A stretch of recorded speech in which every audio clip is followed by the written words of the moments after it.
and watching, of course, the #1 business channel. My name is Anthony Sebali. Now, we are still talking the political economy factors that do influence the fiscal space here in Uganda with Honorable Dennis and Honorable Banyanzachi Henry. And we've, of course, tried to break down some of the different challenges that are currently facing government, especially in areas of prioritization, budgeting, and corruption. But there's been a question on social media. One, Sophia Onyarukunda asked, this goes to you, Honorable Henry. She's asking, how can the civil society, I think this is meaning the common citizens, be able to participate in the fiscal policy upbringing? How can they be able to be participants in their own money? Because this money we collect as taxes, and it's distributed back to us. How can they be able to involve themselves in the business of planning for their country as well? Well, there is a space for civil society to participate into the planning and budgeting processes, but people don't have that knowledge. For example, now the budgeting system has started, where they call barazas. Yes. No, it has ended. The moment it ends, it starts again. Okay. Now it has already started, where they call barazas at the parish level to plan for the parishes and the villages. It goes to the sub-county to have that sub-county budget conference. It goes to the district to have a district budget conference. Then it comes to national budget conference, where everybody is called to participate. But there is an apathy of the population outside there. They say, even if we talk, and this is even brings us to what the question I was asking you, that this kind of conversation that we have been having, I've been here many times, where does it end? Does it influence policy? Does this debate reach the policymakers? Does it proliferate? Does it go to cabinet for them to get and start saying informed decisions? So the civil society can participate. It can even participate into budget dialogues. The civil society should put on so many discussions. And one of my roles I play, other than these roles that I play at the national level, I'm the chief of the party of the African Parliamentary Network on the SDGs, the whole of Africa. My discussion here is a Pan-Africanism to see how is the sustainable development goals being implemented. And I look at different countries because it's a network of all us Africans. So if I come back to our country here, Uganda, when you talk about poverty, sustainable development goals, we are talking about poverty, we are talking about health, we are talking about education, we are talking about infrastructure, we are talking about 17. We are talking about environment, we are talking about water governance, 17. So the citizens can participate and ask questions, but there is an apathy that nobody is questioning anymore. We have given, the citizens have given up, the Mwananchi has given up, the local councils have given up, the LCs have given up, members of parliament has given up, ministers have given up. So it is too much to be concerned. So it is the high time that we, all Ugandans, we speak with one voice and ask relevant questions. If, for example, this is scandals that we're hearing about, today there was a demonstration, I think today, the other day, the Muslims in the whole country were demonstrating against homosexuality in Uganda. How I wish that demonstration was about corruption. How I wish these Muslims were asking if a minister comes and says, giving a donation, and say, can you account where you have gotten this money? How I wish they would ask whoever is donating to them, those handshakes, account from where you have gotten that money. And then, with this corruption, we could fight it. But if we are at the recipient end, like I'm feeling my comrade ministers, me, I was given iron sheets. you did not ask where they come from. So if somebody drops a bag of money in your compound, you will say, I found money in my compound, I kept it. They brought it to me, I didn't ask where it came from.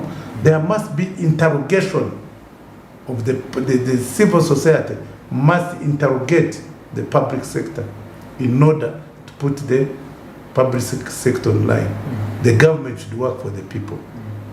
So apart from that, I think we, the public, they are the taxpayers. If they do not rebel and resist against these bad practices, why should the implementation be so wanting and the civil society keeps quiet? Why? Why shouldn't our local government systems work? If we are talking, this is the same parish development model. If money comes at the parish, that money should go into the relevant sectors, and people should even say, no, we don't want money for saloon, we don't want money for borders, we want money for coffee. For us in Uganda, all the money is going to be going into coffee. There must be that kind of resistance at the civil level into this kind of bad governance. Yeah, absolutely. Thank you so much. That is a call that I'm making. Yes.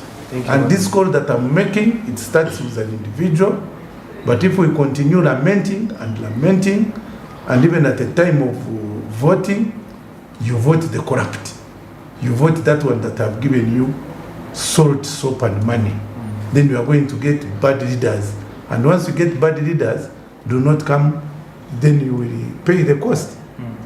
So the awareness at the civil society level, at that level, I think we need to wake up. There must be a wake-up call. I don't know the miracle that's going to happen. The unfortunate part is seems that everybody seems to have, even the infiltration of these civil societies on a higher level, even churches. Because if you hear some of the priests on the pulpit, he preaches because they have given him a donation of 10 million, you are the best person that have ever existed in the world. But the 10 million that they have given you is the proceeds of corruption. Now you rally all your followers to be behind a corrupt person because a corrupt person has corrupted you. So you find the churches have been infiltrated, the mosques have been infiltrated, the communities have been infiltrated. There must be some kind of revolution in this country. Thank you so much, Honorable Henry there. Honorable Dennis, as we wind up, what do you think can policy makers ensure, how can they ensure that the fiscal space is used in an efficient and effective manner and that development outcomes are realized this time around moving forward?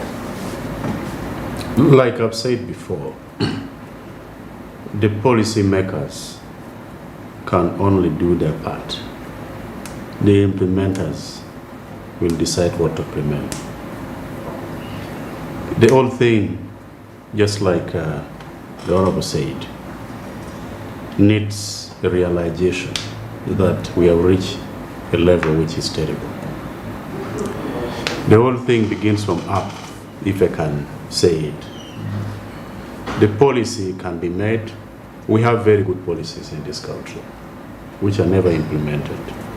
We have very good programs in this country, which are actually implemented in a reverse method. They're not followed in a chronological order on how, if they're implemented, would be consequential to the society. First of all, look at the UPE and the USE program, the Universal Primary Education and the Universal Secondary Education. These are good policies. But how are they being implemented? It's wrong. When you give 2,500 as the money that can nurture a child in UPE, is that enough? It's not enough. And that is why, as a result of that, when the results come, you really see the map of the country. You see that from this sector, people has failed, from this sector, people has passed, and as a result, all the economy shifts goes to where people are passing well. For example, when terms are beginning, academic terms are beginning, go to bus park, see how many buses are ferrying pupils and students from upcountry, from Kitgum, from Karamoja, from Western, coming to Wakisu, Kampala, because of a particular arrangement whereby the sector of the UPE and the USA that the government thought about it so wisely is not being utilized as well to make the learners perform. I'm giving an example. So the policy makers can make policies, but if the desire to implement it is not there, it can't work. And that is why someone, I'm told, once said that good policies are made in Uganda but implemented in Rwanda. And it's where? So you really see this kind of things. We have the best brain. We do a lot of things. Our education system, when you come to Makerere, we were number 3 in Africa. Right now we are number what? 6, I think. Yeah. We used to have a lot of people coming from outside, coming to learn from Uganda because of the unstable. Much as the education system does not train a child to adapt to what is in the society, but theoretical things of the Queen of England and other things. But again, the knowledge that we have here, the organic knowledge, is good. That is why at times we have policy makers who make good policies, but implementation becomes zero. And the whole thing goes back to corruption. You know, the day this country comes to term that corruption must be fought at whatever cost, that will be the day that changes will begin to appear. Today, I've been discussing here that there is a competition of scandals in this country. There was NSSF scandal that caught the country's attention 1 week ago. Before the committee assigned to come with the report on NSSF presented the report, Karamoja saga has come on board. Now, the all attention has now shifted from NSSF scandal to Karamoja saga. Now, before we, the Committee of Presidential Affairs, will finish Karamoja saga, you wait, another one is coming. You have said you are doing forensic audit on COVID. On COVID-19 funds with Public Accounts Committee. We are beginning next week. Now, when we begin that one, people's attention now will shift from Karamoja to COVID. This is the biggest challenge, corruption. And who are the corrupts? The very people who are meant to fight the corruption, the very leaders in the high offices, and the one receiving the tokens, the tips, that actually facilitate corruption to be in existence. So we, first of all, need to make corruption very expensive. If corruption becomes very expensive to engage in, then the corrupt will not engage in. If they realize that the punishment for stealing 1 billion is actually much bigger than 1 billion, who will go in for that? But if the Kazindas realize that if I steal 4.6 billion on PRDP, I'm arrested for 10 years, and in Luzira prison we're eating chicken and dancing, I'm constructing at home, they will steal. 10 years is 5 years, no. They will come out. You get it? And if we begin actually prosecuting the real big crocodiles, like the way now, I don't want to preempt our report. This Mary Goretti, Kitutu, the whole things, I jokingly made to my committee members that why can't we censor this minister, then we do investigation later. Because you really see comes a lot of disorganization, facts are hidden. The Minister of Finance, Kazaiza, comes on board with a half-page document before a committee carrying out investigation. What are you hiding? And yet we want all this 39 billion to be broken down, 135 billion. That was meant for the entire region of Karamoja, apart from the 39 billion to be broken down. Then you come with number one, 39 billion. We gave it to remove the Karasonas, cattle rustlers, to a normal life. Number two, the 135 million is meant to do affirmative action to the entire Karamoja. You don't break it down. You don't give us a budget. Elijah Cooper began by saying, this is a half-baked information. Then, of course, I came in and I said, let the minister go back and come back with authentic report. And we're facing him tomorrow. Thank you. So all this kind of saga, corruption need to be fought to the fullest. Yeah. Corruption need actually to be fought. And Mr. Museveni need to realize that if he fights corruption, he benefits. But if he's not yet aware that if he fight corruption, he is not going to benefit, then that is wrong. I'm sure he doesn't sleep because of corruption. And these are people who are surrounding him. They're within. Yes. Thank you, Honorable Dennis. Thank you so much for your insights. Thank you so much, Honorable Banyanzachi, for adding a lot of value to the show and for sharing your insights. Thank you very much. Good night to you. Thank you. Good night, ladies and gentlemen. I'll catch you next time and same place. And remember to stay tuned on Smart24 TV. A lot more is coming your way. The news is coming in a bit. And thank you so much. Have a very wonderful evening. Bye for now.